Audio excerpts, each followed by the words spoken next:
Good morning, y'all, and welcome back to Keys to the Streets. I got Tim with me. Hey, Tim. What's going on, y'all? How y'all doing this morning?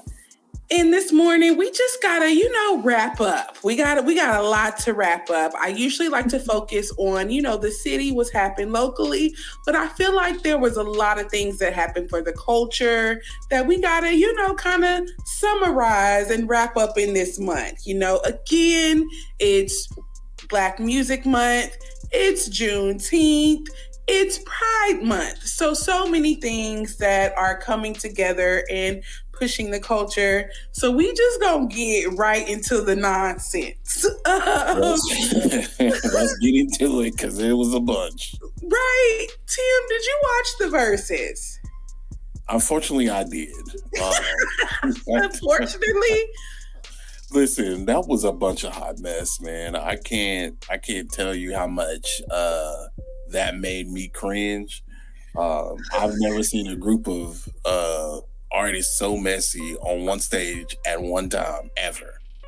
And might I add, it was all men. Just want to make that point. All men. Okay. All men. So I definitely got my life with the Versus. It was every boy crush I had and didn't have growing up. So it definitely was just a point of nostalgia for me. But I can't disagree with you, Tim. Watching it, I was just like, man, they can't sing.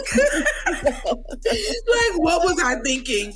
People come to me, to help them with the playlist, to make the mixtapes and all of that. And I was like, this is what I thought was good. These are your kings. And yes, they were up there shining bright. Like diamonds. Yes. Oh my God. Yes. So it definitely was a hot mess, but I'm like, so was our childhood. Man, listen, yes. I have never seen so many. We can tell that these guys were not in shape at all. They were not ready to perform, and this was the longest Versus of them all. And the most watched, wasn't it? It was the most watched. It was the most because the millennials and Gen Xers were tuned in for that debacle. It was a debacle. And Swiss Beats was in the comments saying, "Hey guys, I'm sorry. It's a situation." It was so funny because just the comments and people arguing in the comments about who can sing. None of them can sing. And that's okay. Now if we're discussing who's the worst, I don't know. I could have done without Jeremiah, but Ray J definitely reminded everybody, We got to give Jeremiah some grace because he was on a ventilator 2 months ago. Okay, you're right. He was really, he had a battle with COVID, but he should have known to just be in the audience and offer support. But no, Ray J reminded everybody that he was Brandy's little brother, and that is all, and Snoop Dogg's cousin, and that has always been his role in his street cred, because Sammy and them did not have to son him the way they did. They did not have to get They stole that man's song. They stole his song, man. And then sang it in front of him. It was a public shakedown. They shook the man down. Oh, with his baby in his hands. But like I said, I lived for that Black culture. I love us authentically in all ways. And so that was just hilarious to me. That was comedy, pure comedy. Right, pure comedy. And of course, there was the beef that kind of spilled after that, the B2K beef with Omarion and the rest of the crew, or his backup dancers. According to him. But yes, like I said, moments for the culture that if you were there, you were there. Even if you weren't physically there, if you were there on Black Twitter, you were there in those moments. All the clips were being made. They was pumping them clips out so quick. Right, so quick. But anyways, back to the music. the real music. And I mean, that's even debatable. So we are in this house phase, right? You know, it's this big global shift with Drake and Beyonce dropping music and projects that are very housey. You know, I would say gentrified house music, if you will. But you know, that's just my opinion of it. Okay. Well, but what did you think of the? We'll start with Drake. What did you think of Drake's project? I thought this was not what I was expecting from him. But I mean, Drake and Beyonce can basically drop whatever they want, and it would be perfectly fine. So them wanting to drop out, you know, house music or some version of house music, is perfectly fine. I can't say that I know a lot of house music. I know a lot of classic house music because of the city that we lived in. We had no choice but to listen to it. So I do know, you know, the classics, you know, but it's still decent music. It's not something that I hate. And it may potentially grow on me later on, you know, as time goes by, we get outside, hopefully. I don't really have a problem with it. And some people absolutely hate this Drake album, though. Yeah, you know, and I get it.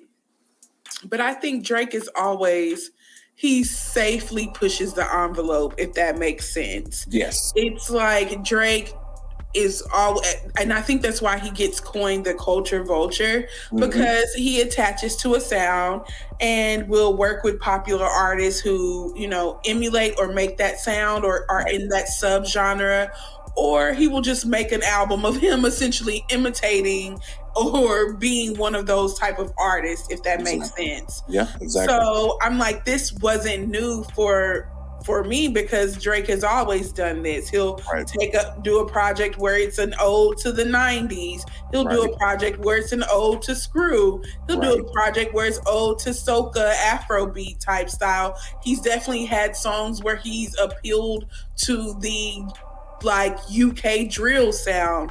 So I'm like, this has definitely been him. He'll also flex his Canadian accent as well in some of his projects. He's an actor, so I think we have to think of that first when digesting Drake's music. He likes to be versatile. He likes to have that diversity safely. So with taking the most popular sounds, I think is what allows him to be safe even in those subgenres. So it was no different for house. I do think it was it was good because I mean it's catchy, but it was lazy. It was normal Drake. I think, you know, he didn't necessarily have the vocals that you have with house. Like, people think house is just a very simple beat, you know, repetition. And I mean, of course, that is one of the formulas for house music, but a lot of times it's the hooks, it's the vocals that really kind of draw you in, that complement that simplicity of the repetition and the affirmations and things like that. So I do think he kind of fell flat on that. And that was some of the criticism that was even heard with Beyonce as well, that it kind of fell flat in that regard. I still don't think it was anything different from Beyonce. The sound, the vocals were very much Beyonce. The beat was the house. Soul City is celebrating Black Music Month with a Soul School mix celebrating the culture. Enjoy today's 2000s mix, brought to you by Soul Food Truck Fest and Soul City, the people's information source in Austin for over 20 years.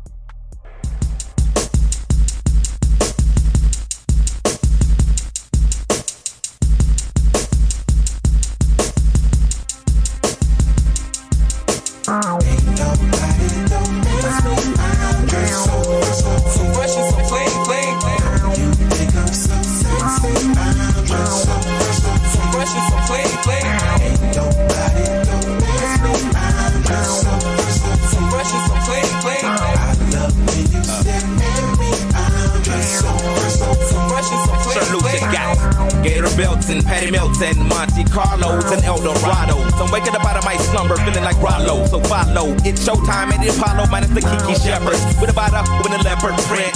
Teddy, Pendergrass, cooler than Freddie Jackson, sipping a milkshake in a snowstorm. That I throw warm in the dorm room at the AU.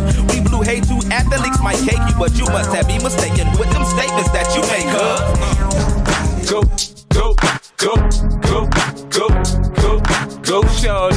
It's your birthday. We gon' party like it's your birthday. We gon' sip Bacardi like it's your birthday. And you know we don't give up, cause that's your birthday. You'll find me in the club, bottle full of bub. Mama, I got what you need. If you need to fill the bars, I'm in the habit. So come give me a hug, be in there getting rough. You can find me in the club, bottle full of bub. Mama, I got what you need. If you need to fill the bars, I'm in the habit. So come give me a hug. Baby girl. What would you do to get to me? What would you say to have your way? Would you give up or try again? If I hesitate to let you in, now would you be yourself or play a role? Tell all the boys or keep it low. If I say no, would you turn away or play me off? Or would you stay? Oh, first you don't succeed. Dust yourself off and try again. You can dust it off and try again, try again. Cause if at first you don't succeed,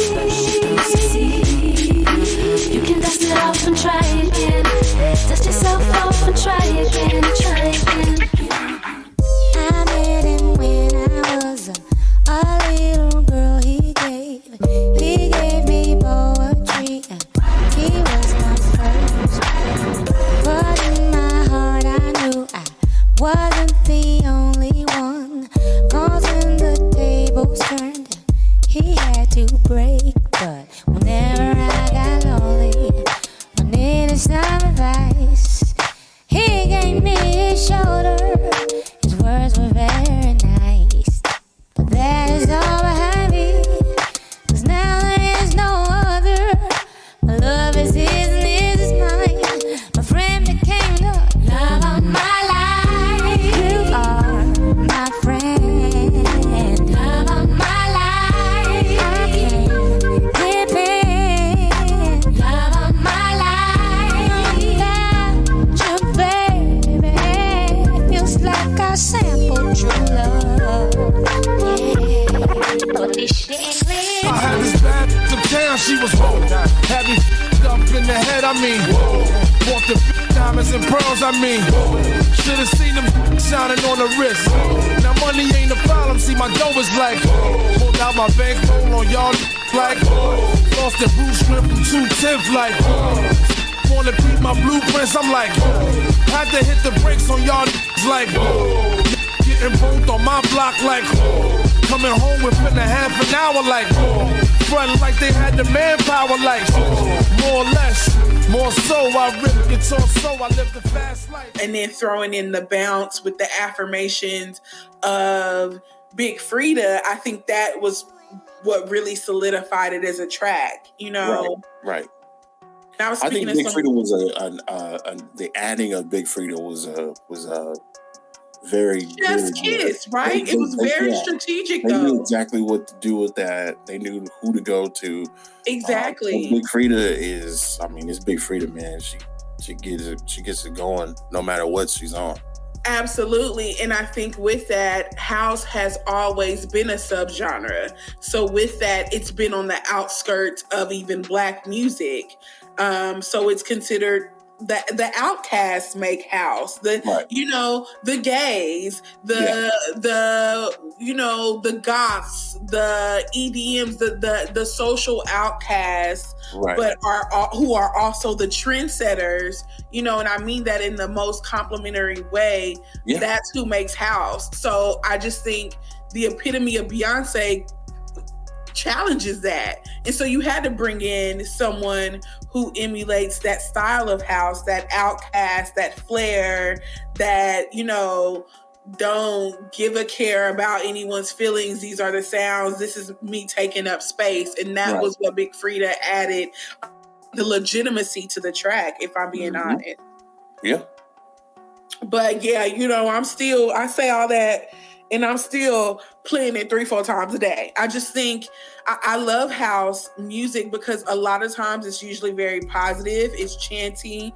It's easy to remember. Yes. Yeah. So I'm like, simplicity is a good thing. You know? Absolutely. And I think when you choose the lyrics well, it's that added touch of you don't need a whole lot. Like you said, that simplicity works with house music. And I think the positivity that you get a lot in house music, it might be needed right now. We have so many things going on from, Roe v. Wade to the continued onslaught of Black culture and Black people. Right. I think, in Black music, if we think about what happened to Gunna and Young Thug, right, having that violence in your music can definitely be to your detriment. It might, they might hail you, but then they gonna nail you. So it's best to have that music that really doesn't.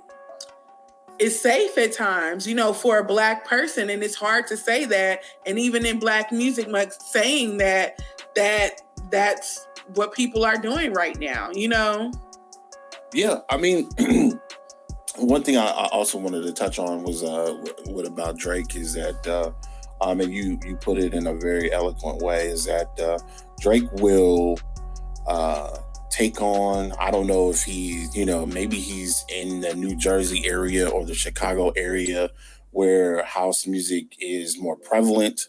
I don't necessarily know who, I don't want to give the wrong state, credit for making house music. But I do know when I think of house music, those are the two areas that I think of, New Jersey and Chicago for sure. When it comes to them being the major contributors to this genre of music. But maybe he was just in those areas. I know, like you said earlier, he has done stuff with Houston. He'll come down to Houston and stay for a while and completely take on the Houston culture.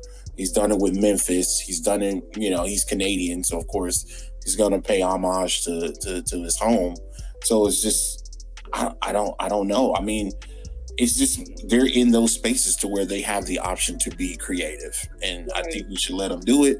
I do think Jimmy Cook's was a misplaced song, maybe like a little Lucy. I don't necessarily know, but listen, 21 Savage and Drake, hey, they don't miss. But you're right. I think it's to miss with them. I'm a 21 Savage fan, so I agree with you. I just didn't think it was necessary for him to be on there, especially in the direction that this album went. And that's why I say sometimes I think Drake can definitely still be safe. He knew that, I'm making this somewhat different album, or that veers from my norm as far as my audience or my type of sound. So I'm gonna just throw 21 Savage on there because we know he hot right now. Right. It just kind of, just in case. Right. But anyways, moving on, like I said, check out the albums, listen to them. I do think that in the world and the times that we're living in and the type of music that we're digesting, it's always cool to listen to something new and different, even if you don't necessarily like it. And like you said, you can do your research. House originated in Chicago in the 1980s, and then it spread very quickly to places like New York and Detroit. But yeah, I did just want to speak to the historical information as you were kind of alluding to that, Tim. So yes, it started Midwest in Chicago, and I think it branched out, but it's always been a Black sound. And so a part of me is also glad that we're reclaiming it, because for a while, house was kind of, a lot of times it was related to, white culture, and house started with us, like so many other genres have begun with us. So yeah, I'm glad. Like I said, it's the pros and cons. I do think they could have maybe done a better job at some of the tracks or the way that they produced them or introduced them. But at the same time, I am glad that they're paying homage to a sound and reclaiming a sound that's ours. And for them to drop during Black Music Month, that's even better. Yeah, for sure. Now, and shout out to Beyonce, because she's been looking real healthy lately. You know what? Yeah. These BET Awards last night. Boy. Another mess. I'm so mad because we really got to get into this break, but this going to be on the extended version because I have mixed feelings about the BET Awards. But I mean, I always do. It hit and miss. Absolutely. But I definitely saw the mixed reviews from everyone, you know, as we all congregated on Black Twitter. And, you know, a part of me is like, y'all, what is y'all doing, BT? But then I'm also like, you can't please everybody. And we have to remember that with Black people. You're so incredible. Ever since the day we became so personal. Every day that I spend with you, it gets unforgettable. Anything that I did with you, I don't regret it all. I love everything about you. Take away, oh yeah, golden platinum chains, and I'm gonna love you, baby. Love you anyway. I ain't in it for the glitter.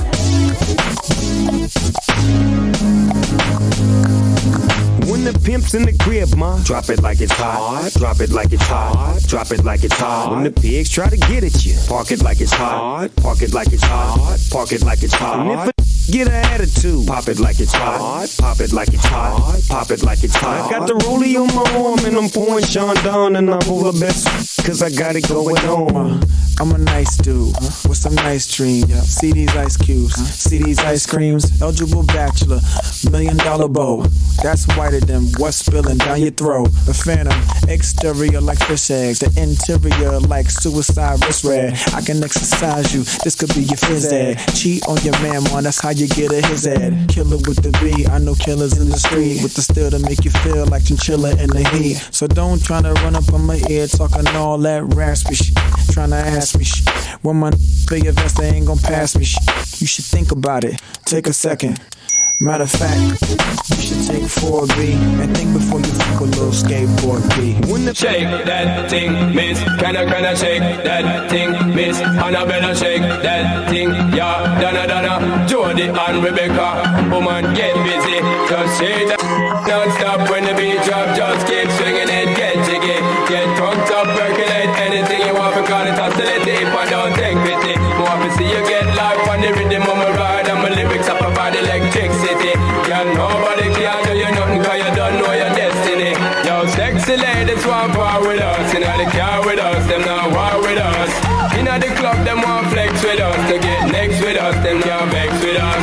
From the day my bond, I ignite my flame. Girl, I call my name and it is my fame. It's a good girl, turn me on till I earn them on. Let's get it on, let's get it on. We still riding on the pole. We still pulling up, fight my look. I pull up at the club, VIP, gas tank on E, but all drinks on me. Wipe it out. Fresh kicks, fresh white tall teeth, fresh NFL hat, fresh bows with the grease. Wipe it out. Those niggas wanna hit me with the heat. Real recognize, real niggas don't speak. Wipe it out. Chicken laden, I've been rolling by the week. We say all the time we are not monolithic, but we are monolithic. We treat each other as if we are. Yeah. So it was for every thing that happened at the BET Awards, I saw people who agreed and supported, and then people who were just disgusted by it. Yep. And so I just find that hilarious. You can't please us all. So, but I am glad that they are, you know, giving us something. I feel like they've tried a little bit harder than in the last few years as far as the BET Awards. So hats off to BET. I actually know people who work there now, so it's harder to talk mess. You know, with the main thing that I would say I'm extremely happy about is the amount of celebrities that showed up. Same. Because BET, especially the BET Awards, has been historically we didn't attend. No, we did not. Now, the Hip Hop Awards that came later on in the year, that was something that a lot of people attended. So I'm happy to see that, you know, our bigger celebrities like Babyface, like I did not expect Chloe Bailey to be there. I didn't expect Kirk Franklin to be there. I didn't expect Kirk Franklin to be there. I didn't expect a lot of these guys that won these awards. I did not expect them to be there. Kanye was there. You know how I feel about Kanye, but Kanye was at the BET Awards. And Kanye was doing Kanye stuff. Right. So. I be up there like, get y'all mans, cause he y'all mans. He used to be my man. I can't connect with him anymore, man. It's like I just can't, and it's I don't know. And then the mess though, I'm like, I was not here for BET's mess. Let me tell you, we gonna get right into the tea, because how dare you have the P Diddy tribute should honestly just be a full separate episode. Anyways, but I'm just gonna get right into the P Diddy tribute. How are you receiving a Lifetime Achievement Award and you performing every song? One, I'm like, Diddy is the biggest narcissist, and it is hilarious to me. I love him to death, but he's gonna Diddy every time. But but people, I mean, historically speaking, majority of the time they will have like one or two people perform a couple of songs, and then the artists would get up there and do their songs. They would, but I'm like, he did the whole thing.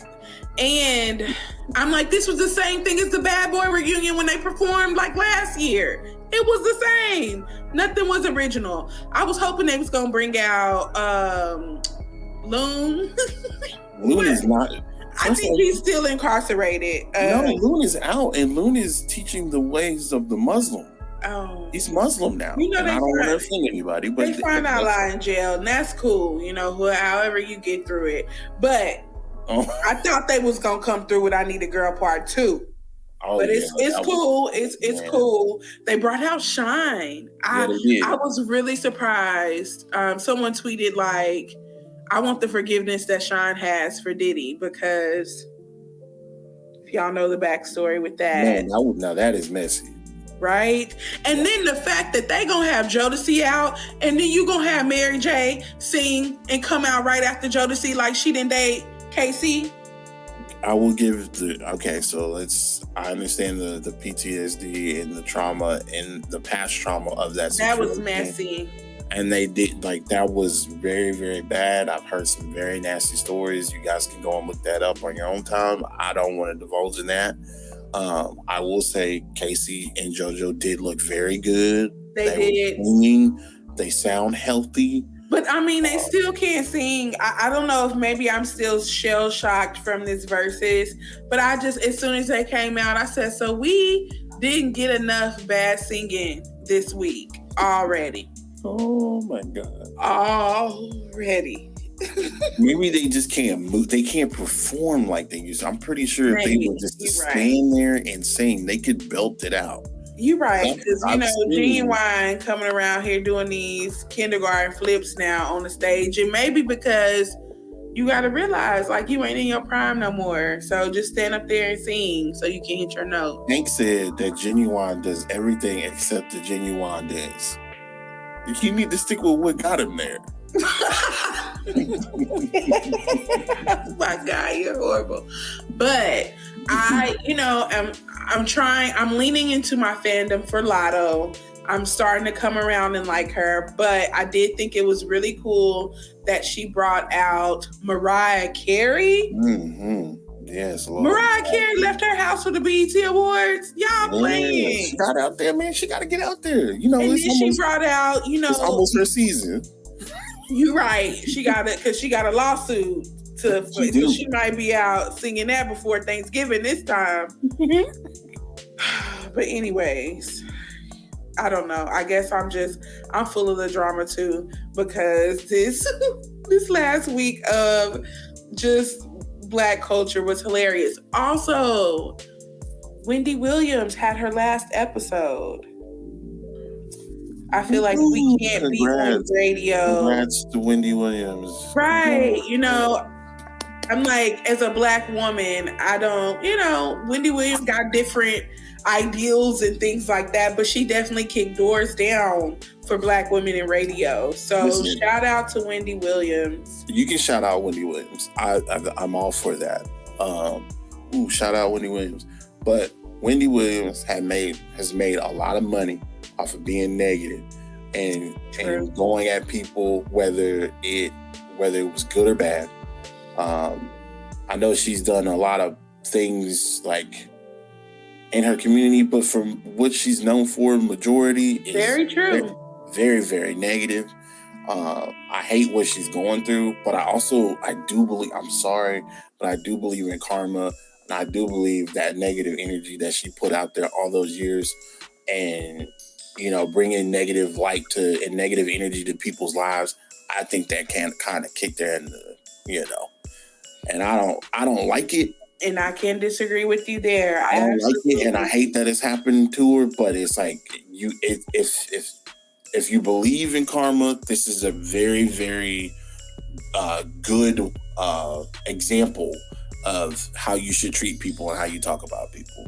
I agree. You have to also, if you talk about people are going to retaliate, especially if something happens to you, which I've seen a lot of retaliation. Very true. All good gems, good points, fair points. So I agree. Speaking of negative, I did see the BET tribute at the end, and they just kind of made tribute to a lot of Black people who died. And I saw Kevin Samuels there. I said, look at that. Yeah, that was weird. And then it ended with the gunshot. I don't know. Like I said, there were pros and cons, but we gonna be positive today and just kind of sum up this Black Music Month. It's been amazing. It's been fun. It's definitely been memorable.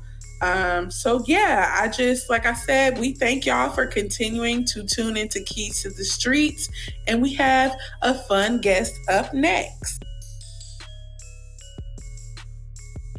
I have a special guest with me today.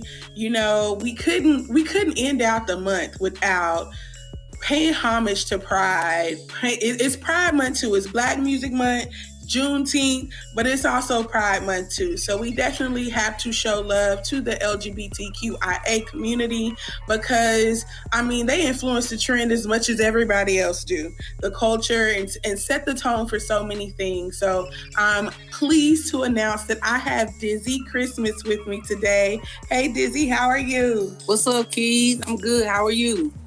I'm good. I really appreciate you taking the time, to speak with me today. I know you up and coming, but you on the rise. Like it's been happening for you quickly, I see. Yeah, it has, real quickly. I'm a little scared, but we're going to keep pushing. Well, can you tell, us a little bit about what you do? Like, we're here in Austin. I follow you. I've actually seen some of my mutual friends on IG follow you too. Yeah. So it's cool to see that. But can you tell, us a little bit about what you do and how you got into the industry? Okay, well, I am a comedian. I started off doing just skits, just videos. I started doing videos back in like 2014, I want to say. A lot of people don't know that. And I started off doing story times, which I'm very known for now. And eventually I transitioned into skits. And then, I don't know, people was just like, you funny, you should try stand-up. I never once really said I want to be a stand-up comedian. I just kind of got pulled in that direction and, I just been jumping into it. So it's really cool. I like it. It's a little scary though. It's definitely different from making videos, in the privacy of my own home to going on the stage and people right there in your face looking at you. Right. That takes a whole different skill set. I've met some, because you got to separate it. You a comedian, but you an influencer too. It's different. Because like you said, it's some influencers who literally have nice homes and film all their content in their home and don't really go out and may not be real people, a real people person. Yeah. And so you have to have both of those skill sets. Can you explain like the differences of being in your home creating content versus being out on the stage? Well, yeah, because when I'm at home, it's just me. You know what I'm saying? If I mess up, I could redo it. If I feel like something's not funny enough, like I said, I can redo it. When you on stage, you right there. The time is there. You know what I'm saying? If I mess up, everybody gonna know I messed up. You know what I'm saying? So I gotta make sure I'm hitting it, I'm nailing it. The delivery gotta be right. I gotta get out what I'm trying to say that first time, you know. Then too, you know, people always wanna talk to me and stuff like that. I'm a people person, so it's not, you know, but sometimes I do like being by myself, which is why I like doing, you know, my videos. But it's definitely a huge difference, like I said, and but I'm for it. I can do it. Yeah, so speaking of stand-up comedy, you just had a show in Charlotte, and I heard amazing things, great ratings. Well, I just did a show in Dallas. Oh, really? So you had one in Charlotte and in Dallas? Yeah, so my Dallas show was June 18th. It was pretty dope. The space was nice. Dallas definitely fooled with me. I fooled with Dallas, okay? So I also had a show back in March. I think it was like the 12th. It was in Charlotte. I was a little disappointed in Charlotte because they ain't come out like they said they would. They waited till I left Charlotte to ask me when I was coming to North Carolina. I said, you know what? Forget y'all. I was there. Well, at least Dallas showed love. So that means, you know, that Texas already looking good. So you might have to go ahead and just come on down to Austin, right? Yeah, that's what it's looking like. I can't even say no. So recently you've had some, outside of just your comedy shows, you hit another milestone as far as an influencer.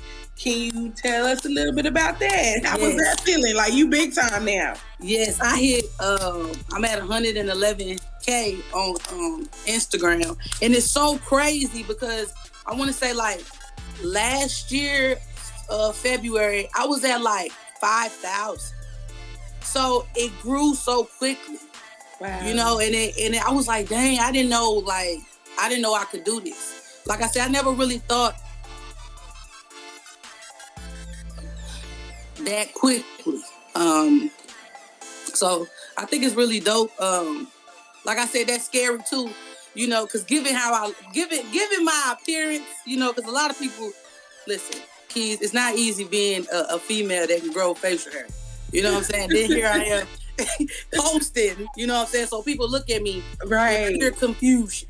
A lot of people in pure confusion. So it's funny to see, you know, it's funny to see because with me being an influencer now, it's like I'm spreading a type of awareness too. Right, absolutely. And that takes confidence. Like you said, like that is literally, you know, you front and center on a stage, making content. Like you said, it's different from when you being in your room or in your home to being out. You can prepare, like you create the content when you're at home. You know what's going to be said. You know the punchlines, all of those things, but you can't necessarily account for somebody heckling you in the crowd or, you know, saying something, throwing you off your game. So that can, you know, putting yourself there in the limelight, that definitely takes a lot of courage. That's why I was like, you know, what caused that transition? Was it just, you know, people encouraging you to just step out? Did you like have to, you help talk yourself before? Like, what's your process before you go out on stage? Okay, well, you know, like I said, people was kind of pulling me in a direction, telling me that I should try it. And I feel like in comedy, you're open to a lot of opportunities. So I was like, you know, why not? You know, so that's what really got me into it. I've never been good at like a public speaking. Like it even stemmed back to school days, you know, back when we used to have to do presentations. You know what I'm saying? Voice get to shaking, I get to stuttering, like I don't even know who I am. Bottom lip get to quivering, top lip get to sweating. Yeah, you know, it's scary because it's not like you just in the room, but it's different being just in the room with other people versus all eyes on you. So that's, you know what I'm saying? But now that I'm older, like, you know, can I say it? Like, you know, I do drink a little bit, you know, get me, you know, I gotta, you know, because you gotta loosen up. I drink, I take me a shot or two before each show. You know, I'm not even gonna lie. Right. I have to get loosened you gotta get your, like, that takes courage. And, you know, back in college, we called your little drinky drink, little liquid courage. And sometimes you need that liquid courage, that extra push. You definitely need that, okay? That's nothing anybody that can just get on that stage sober, I applaud them. Absolutely. That's scary. Well, I see you repping the Arkansas hat, and I just got it. Like, is that where you from? Don't tell me. I am from Arkansas. I grew up in Arkansas. That's crazy. What part? So I lived in Hope, Nashville, and I lived in Texarkana and Ogden, like small town. Okay, I know where Texarkana at. I don't know where the mother was at. Yeah, I'm from Conway. Okay. That's like 30 minutes away from Little Rock. Most people just know Little Rock when you talk about Arkansas. They don't know nothing else. Right, they pretty much know Fayetteville, Little Rock, Hot Springs, and Texarkana. Like that's it. Most of the time, that's about it. But I'm from Conway. It's just a little small town. It's grown a lot actually though, because where I'm at right now, I'm not too far from home. So I go back and visit sometimes, and it's definitely growing. Proud of them. Absolutely. And that was always, it was a trip to come to Texas to touch down in Dallas, because that was pretty much as far as you was going to go in Arkansas. Yes. That's where all the Arkansans running to now, Texas. They really are. They running to Texas. It's either Dallas or Houston. Exactly. But you'd be surprised. I met a lot of people from Arkansas in Austin. So, really? Yeah, and I'm like, I don't know why. Like, they're from all different places, very rarely from any of the cities I grew up in. But I noticed, like, they just feel like home. Like, I don't know how to explain it. It's just, Arkansas has this country feel to it, but it's a hidden gem. Like, now people, they getting little houses out there, vacation homes. They see the greenery and everything. Because I'm like, it's a beautiful state. Like, once you really... Yeah, so I'm like, dang, now they gonna do it like they did Austin. They gonna find out about it and everything gonna blow up. Yeah, you know they coming. Cause Austin, how far is Austin from Dallas? 3 hours. Oh, okay. So you close, is it close to Houston? Yeah, 3 hours from Dallas and 2.5 hours from Houston. Oh, okay. Yeah, so not too far. Like we really right in the center of everything. Yeah, that's really not bad. Right, we 3-4 hours from Corpus, Padre Island. So it's like, you get the coast, you get everything kind of. Yeah. We're in a good spot. But yeah, you got to come down. Like our pride, Black Pride, Austin Pride is a huge thing. So yeah, might have to get you on a couple bills or something. Yeah, I think that's what needs to happen. I actually haven't been to a Pride in a while. I don't know if I can't find a fun one or I don't know. But I haven't been to one. I've never heard of an unfun Pride. No, they have them. They have them. They exist? Yeah. I mean, but it's been a while since I've been to one. I had to take a break. So, I feel you. Plus the pandemic happened. So it really just kind of, maybe next year. You might be right. It might have been good to sit this one out. People was getting their feet under them again. Yeah. And times is crazy right now. So it's like we got to be careful to even go outside. Very, very, very true. You're absolutely right. We just can't be gay and happy. Well, I wanted to ask you, a couple more questions because I know, you got to get out in these streets. But yeah, I do. But it's good. Where do you see yourself in a year? Because, I mean, like you said, February of last year, you had 5,000 followers. You probably didn't see yourself having 100,000 followers in a year and a half. So Where do you see yourself in the next year? Where do you see yourself in year 5? Like, I don't know, Dizzy. I kind of see movies in your future. You know what? I was saying the same thing, you know what I'm saying? But I'm not really a actress for real. But more so, you know what I really like to do? You know how like, you ever watch like Mad TV? Mm-hmm. Mad TV or Saturday Night Live? I like that type of stuff. Like the improv? Yeah, that type of stuff is funny to me. Okay. I feel like if I was going to do a movie, I do want to be in a movie, but not like as like the main. I just want a little role. You know what I'm saying? Maybe I'm like the homie or something. Yeah, I'm trying to get my feet wet in everything that includes that comes with comedy. You know what I'm saying? I just want to give everything a try. I want my own TV show. Like I want to be it'd be cool to be a part of a TV show, but I prefer to have my own. You know what I'm saying? Where I cast my own. Start now. Could you see yourself maybe on Wildin' Out? You know what? I don't know. That's a tough one. That's a tough one. You know what I'm saying? That's a tough one. Maybe. I'm not gonna say no. Maybe, you know. Well, who knows? Who knows? I'm Who just knows? saying, I guess dream we'll big. see. It's been amazing to see, you know, your ascent in so little, like such short time. So I can't wait to see where you are in, you know, the next year, in the next few years. So I just say, don't count yourself out. Like I know, you know, as you continue to climb, it continues to be less and less people who look like us, who look like you. So I just think, you know, continue to dream. You know, right now, the doors are kind of open, but it's going to be times where you're going to have to kick the door down and, you know, you might need a couple shots of liquid courage, but you're going to have to get out there. We kicking them. We definitely kicking them. Well, I just want to thank you so much for taking the time to speak with me today. For people who want to see more of your content, where can they find you? You can find me on IG, Dizzy_Christmas. You can actually find me on YouTube too, getting it together, but still subscribe with me. Dizzy, DC Christmas. You can even add me on Facebook, Dizzy Christmas. It's all really the same, Dizzy Christmas. And that's Dizzy. Yes, and Christmas just spelled like the holiday. You know, some people be asking me, how do you spell that? Like the holiday. And like the holiday. Okay, before you go, what you listening to though? What's the last thing you listened to? What's the last song? Yeah. Oh, FNF. That's my friend. Okay, you'll swear I like dudes or something. The way I be jamming to that. I had a dude or I got a man, something. Right, no. It is an FNF summer. That song turned up everybody. Exactly. Everybody. Like, shout out to Glorilla. Like, I am here for the ghetto girls reclaiming their straight culture. ratchet. Exactly. City Girls is up. I loved it. Thank you so much, Dizzy. Y'all have a good morning. Thank y'all again. Thank you, for tuning in to Keys to the Streets. All right, Keys. Bye.